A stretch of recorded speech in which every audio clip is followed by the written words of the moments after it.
Hello' guide বন্ধু বান্ধৱীসকল, আপোনালোকে বেয়া নাপাব মই কথা এটা কওঁ। আপোনালোকে যে মঠ মন্দিৰ চাকি বন্তি জ্বলাবলৈ যায় আৰু ঘৰতো পূজা পাতল কৰে, ঠিক তেনেকৈতো আপোনালোকৰ মা দেউতাকো শুশ্ৰূষা কৰিবলৈ লওকচোন। মঠ মন্দিৰলৈ নোযোৱাকেই হ'ব, তেওঁলোকৰ মনতো আনন্দ দিয়ক।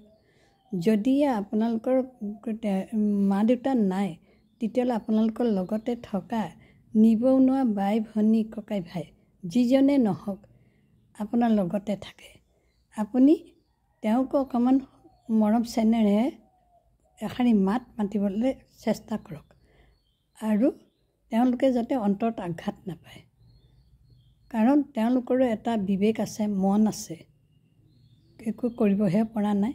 আপোনালোকে যেতিয়া কৰিছে তেওঁলোককো অকণমান দিবলৈ চাওকচোন, তেওঁলোকৰ মনটো অকণ শান্ত কৰিবলৈ চাওক।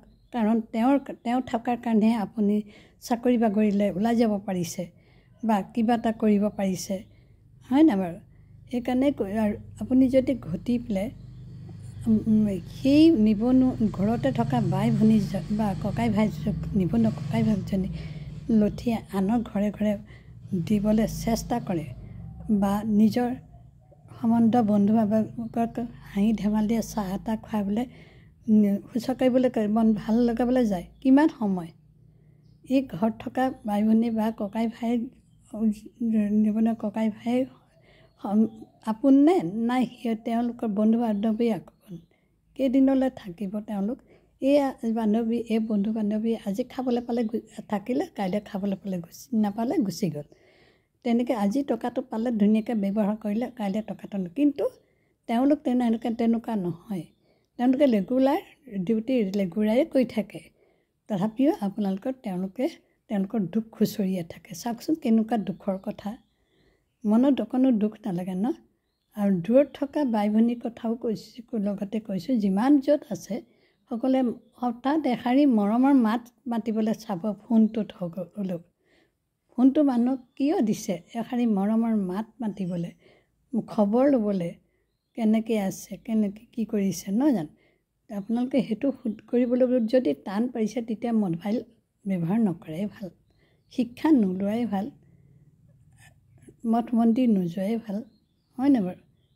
আপোনালোকক কাব কৈছোঁ, সেই কাম যাতে কেতিয়াও নকৰিব।